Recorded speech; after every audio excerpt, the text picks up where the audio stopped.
This video is sponsored by NordVPN. So write the cartel you want to feature, and we'll do it. We'll show you what's underneath Dudley's hat. You liar!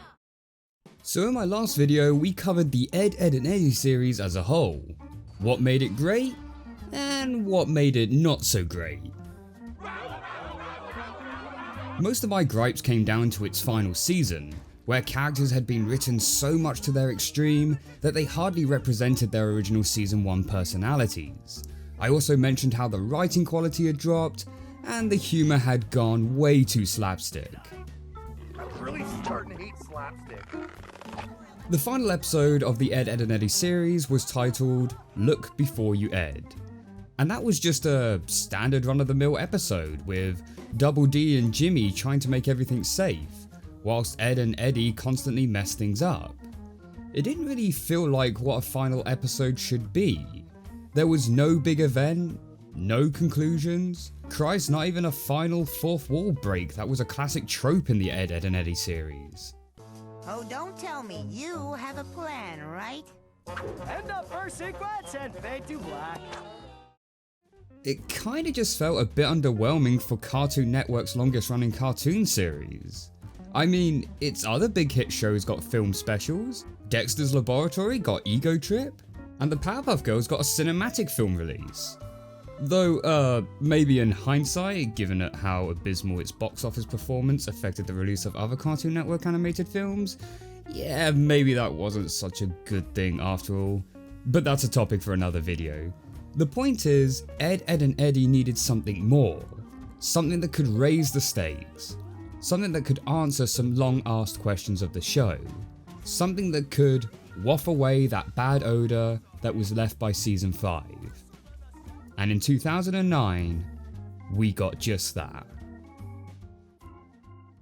Ed Eddy's Big Picture Show. Those chumps will never catch us now! World premieres Sunday, November 8th at 7, only on Cartoon Network. One thing I seem to disagree most with my viewers on is my opinion on series finales. I was not a fan of the Adventure Time finale, and I wasn't too keen on the BoJack Horseman finale either. But this is a finale that I actually think did an awesome job, and I will give my reasonings for it during this review. So with that said, let's take a look at Ed, Edd and Eddy's Big Picture Show. The film opens up to a seemingly deserted cul-de-sac, with a deathly silence looming over, only the faint sounds of stuff going on in the background. That is until...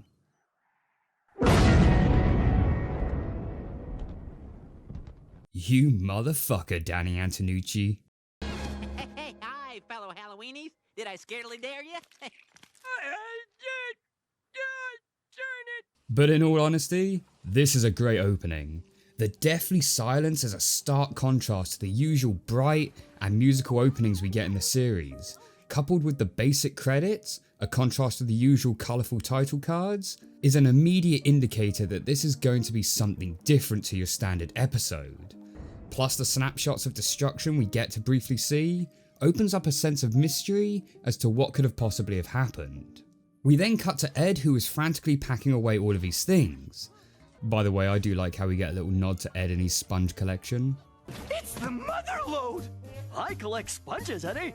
We then see Double D sat alone in a dimly lit room, writing a farewell note to his parents. Dearest mother and father, it is with great shame. I love everything about this scene, from Sam Vincent's amazing voice work, to the visual representations, such as Double D's handwriting becoming more and more distorted, to some subtle humour as to how he will neatly fold the discarded paper. It really is a great opening to the character and tells you everything you need to know about him. Finally, we cut to Eddy, who is also frantically packing. Double D and Ed turn up at Eddy's, where it's revealed that the destruction we saw earlier was a result of one of their scams going horribly wrong. But this time, far worse than ever. Oh, I know. That's what we do in every show, but not like this. And so they need to flee the cul-de-sac before the other kids catch them. Again, this builds up great tension, but but also keeps it a mystery as to what they could have possibly done. The other kids have tracked the Edds down, and so the Edds take refuge in Eddie's brother's room. There they manage to find a key to Eddie's brother's car, to which Ed just Fred Flintstones away with it anyway. This leads to what is an awesome chase scene. There is so much going on in this. It's full of action, great animation, absolutely hilarious, and bloody intense throughout. We also get some cool moments as we drive through some iconic places, such as the junkyard and the construction site. And even a subtle yet wholesome moment where Double D and Eddy risk themselves to save Ed, which is pretty heartwarming considering Eddie's tendency to usually be selfish throughout the series.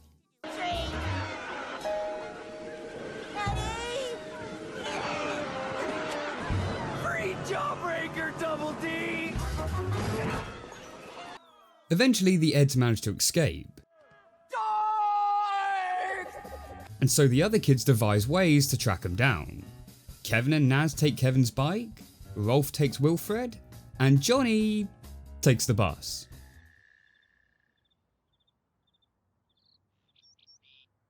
Jimmy and Sarah also tag along as they just want to see the Edds get beaten up. You'd think Sarah would at least be slightly concerned that her older brother is about to be beaten to a pulp, but no. Think of what they'll do to them, Sarah. It'll be worse than soap in your eye. Worse than all yesterday. Let's have a picnic and watch. Because as we discussed in my Ed, Edd and Eddy review, Sarah is just a giant piece of shit. The Edds meanwhile crash the car and end up stranded in the desert. Geez, you had like the whole desert to drive in, Lynn. It's worth noting that throughout the entire run of the show, this is the first time any of our characters have stepped this far outside of the cul-de-sac, and so it's actually pretty cool to see them interact with other environments. Eddy comes up with the plan that they will venture out to find his big brother, as he will protect them from the other children.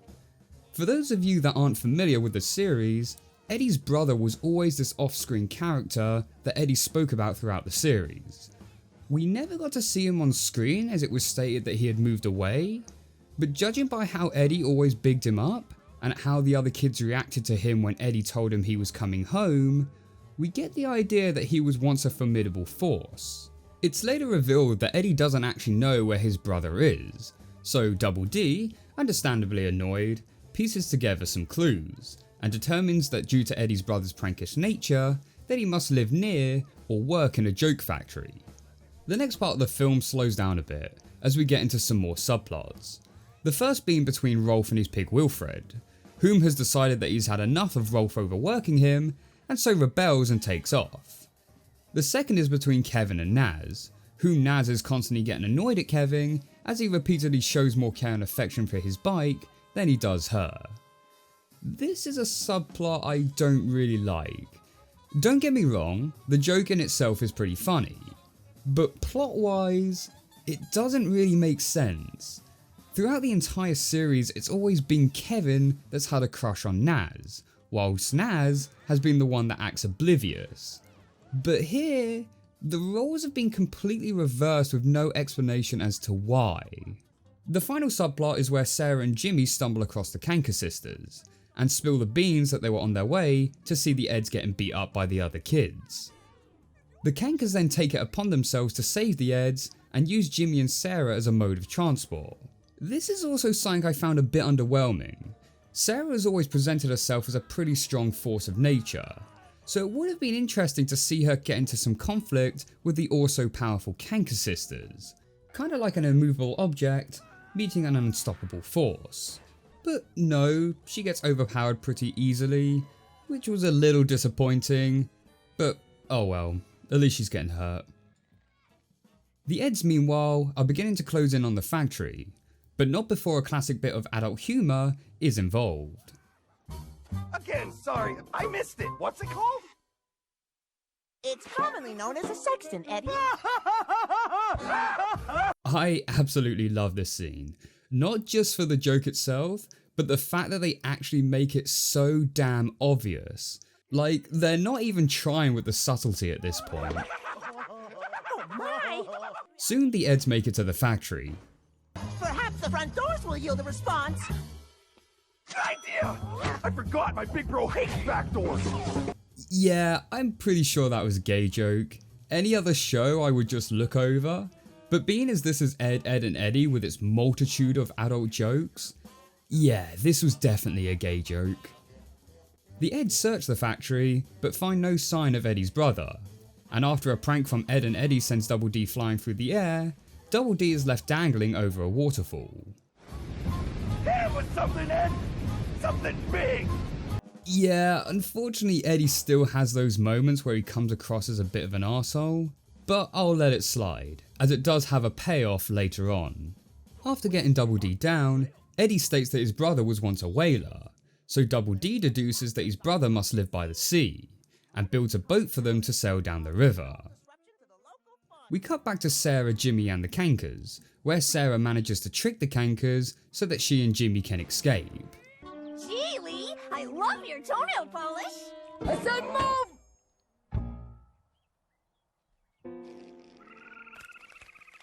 Oh yeah, that's really attractive. I actually like how Lee sees Sarah as a potential apprentice, kind of fitting seeing as how they're both voiced by the same person. The two manage to hide away in some sunflowers whilst leading the Cankers away. Wait, what was that? And again?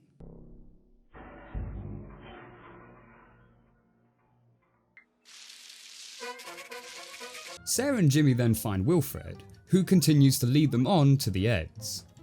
We then cut back to the Eds, where we get another scene that you may want to look at closely.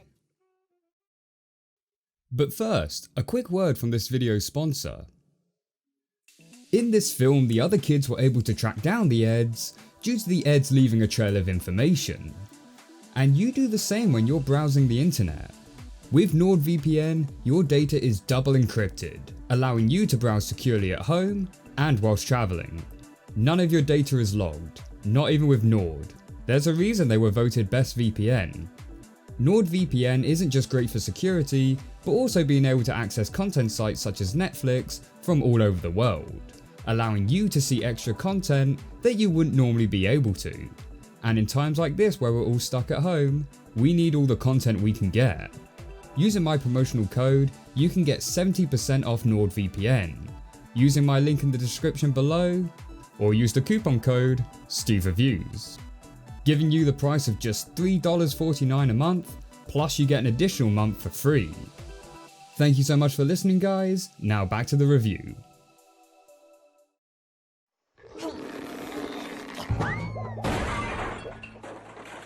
My eyes! They're burning! You stop that! Yeah. Now, as you can tell from the clip at the beginning of this video, the creator of the show, Danny Antonucci, massively teased that if Ed, Edd and Eddy were to get a TV movie, then he would reveal what was under Double D's hat. Unfortunately, however, that was a lie. Hey, you know who lives in this house?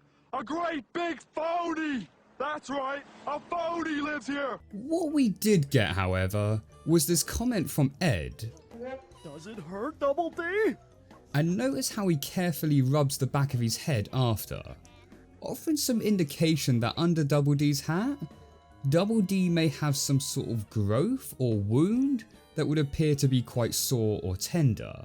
Johnny meanwhile finally gets on his bus, in what has to be one of the most questionable scenes in the entire film. First up, we see this. People! But it gets weirder. On the bus, Johnny loses Plank, and then this happens. Hank, is that you? I have several questions. How did Plank hijack this bus? Where is the driver? How is Plank even driving this thing? Why don't the other passengers seem to care? Why are they completely okay with being taken on a different route? How does Plank even know where to drive? And why are all the passengers standing at one end of the bus when there's plenty of empty seats available?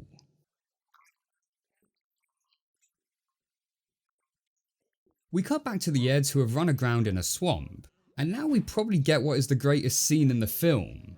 Ed and Eddy end up falling into quicksand. Double D panics and desperately tries to save them, but unfortunately, he's too late. Double D ends up breaking down in tears, blaming himself for allowing them to leave the cul-de-sac. But as it turns out, it was all just another prank by Ed and Eddy. Hey, it's a prank. What the fuck are you talking? It's a prank, mate. Throughout this film, Ed and Eddy have been playing numerous pranks on Double D, and this one was the last straw. Angered and humiliated, Double D storms off, and Eddy rushes to confront him. A full-on fight breaks out between the two, which causes Double D to announce that he's returning home, which causes Eddy to finally break and admit that everything was in fact his fault.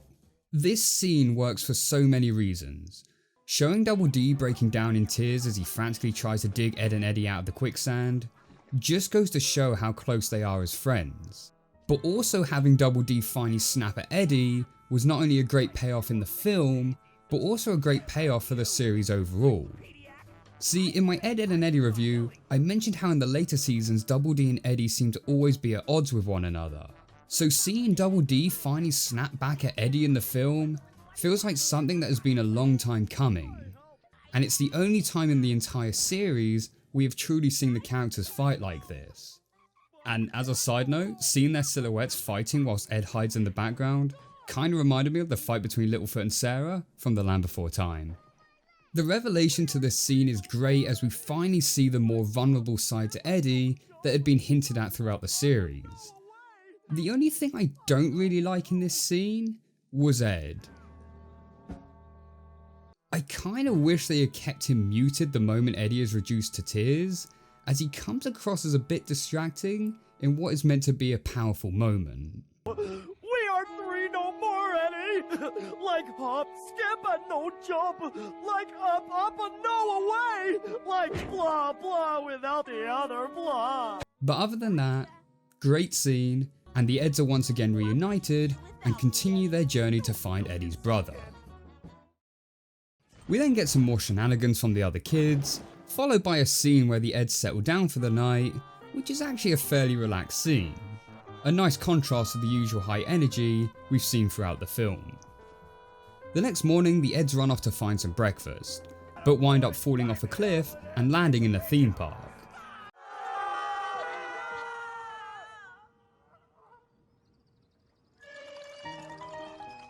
Where's the kaboom?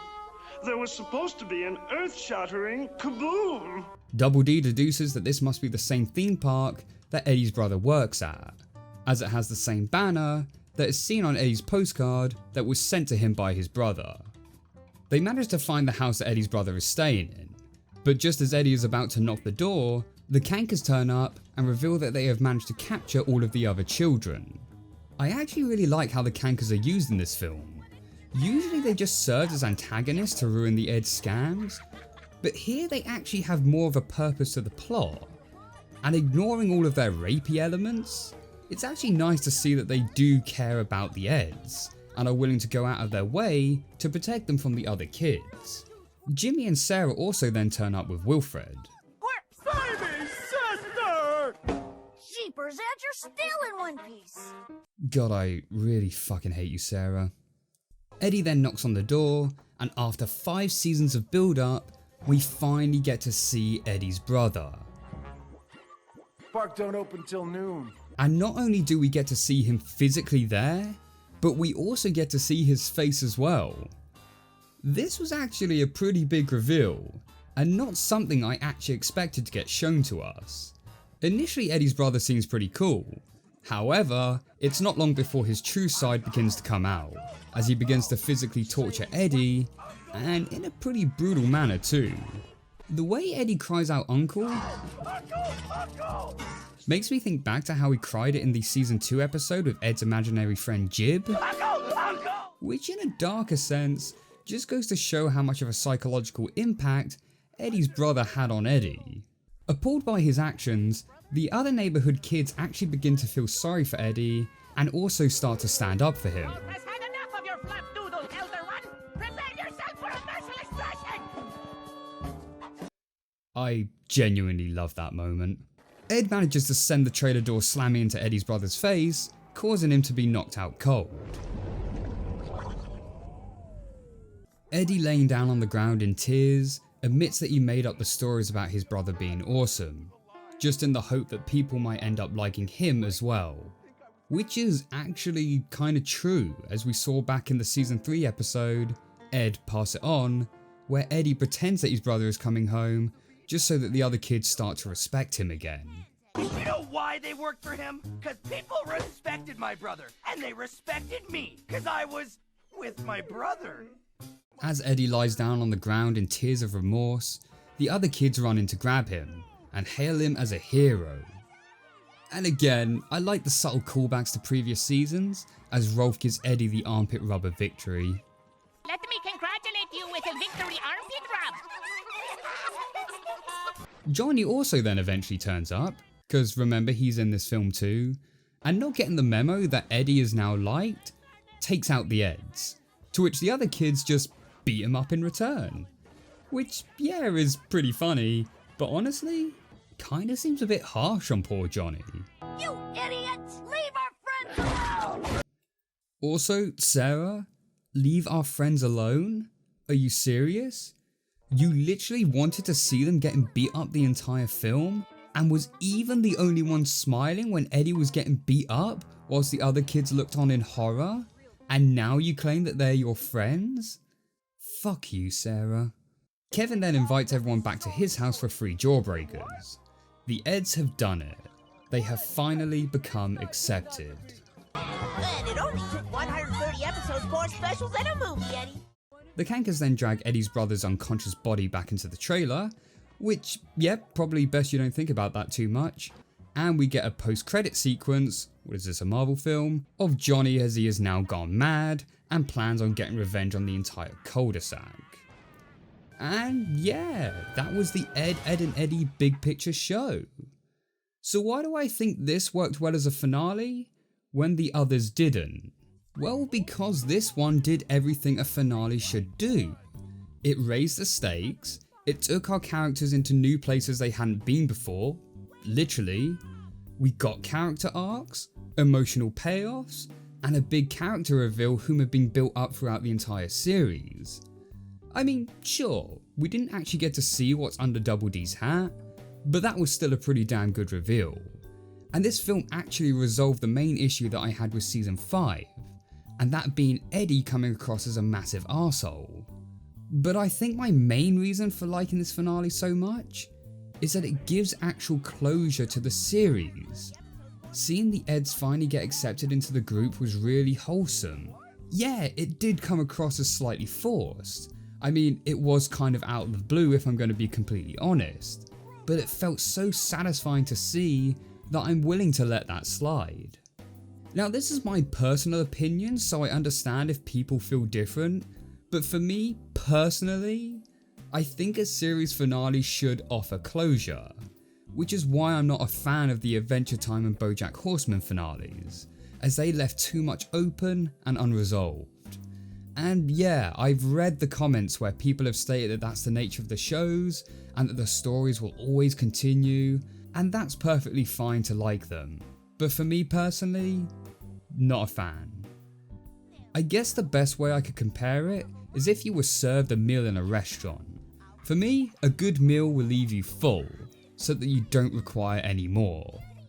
If someone served me a tiny amount of food, and someone asked, "Did you enjoy that?" I'd be like, "Yeah, but I kinda wish there was more of it." And their response is, "Oh no, see? That's the beauty of it. The fact that you want more is what makes it great." And I'd be like, "No, not really. Yeah, I shouldn't write scripts when I'm hungry." But the point is that I personally like closure in a series finale, and this one did just that. Sure, it wasn't perfect. I kinda wish Ed got a bit more character treatment like Double D and Eddy did, and some scenes did feel added just for the sake of filler. But the negatives are few compared to the positives. We got a lot of hilarious moments, action sequences, emotional scenes, great music, great animation, and a lot of callbacks to the series, which goes to show that the people making this finale were putting a lot of love into it. It was a great film and a fitting end to what was overall a great series.